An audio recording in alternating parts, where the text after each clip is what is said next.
अस्सलामुअलैकुम वरहमतुल्लाह वबरकातुहू। नाजरीन, आज की इस वीडियो में हम दुश्मन की हलाकत का जो अमल आपको देने वाले हैं, यह जलाली किस्म का और ख़तरनाक किस्म का अमल है। इसलिए इसको करने से पहले आपको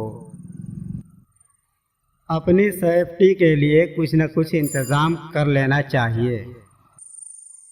यानी कि सबसे पहले आपको अपने हिसार की ज़रूरत पड़ेगी। जो आदमी हिसार के लिए कुछ न जानता हो, पढ़ना लिखना नहीं जानता हो, वो इस अमल को हरगिज़ न करे। कम से कम आपको सूरह फातिहा, चारों कुल, आयतुल कुर्सी तो याद होनी ही चाहिए। अगर न याद हो और इस नक्श से काम लेने की ज़रूरत महसूस हो तो आप इसको पहले याद कर लें, और न याद कर सकें तो कम से कम इसको देख करके पढ़ें। उसको पढ़ करके आप अपनी सेफ्टी के लिए अपने ऊपर दम कर लें, या इसके अलावा आप कोई भी चीज़ अपनी हिफाजत के लिए दम कर सकते हैं अपने ऊपर। फिर उसके बाद ही इस तावीज़ से काम लेना है। इस तावीज़ का तरीका हम आपको बताने वाले हैं।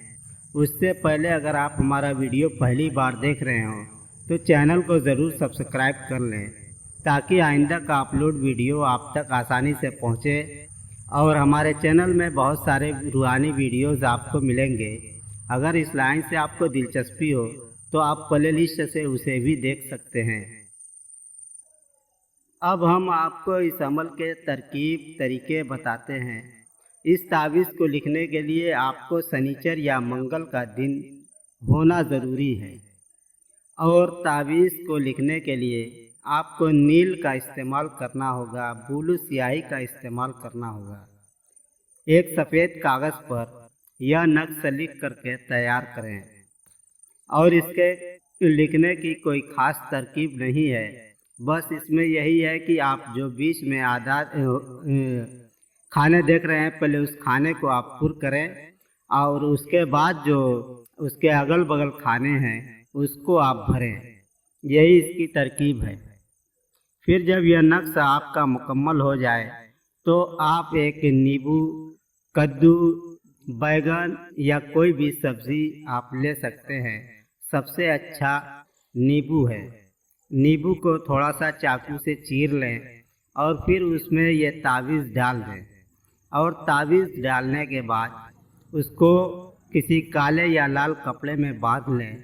उसके बाद आप ले करके किसी मरघट या कब्रिस्तान पर जाएं और वहाँ पर गड्ढा खोदें, और गड्ढा खोदने के बाद इस चीज़ को आप वहीं पे दफन कर दें।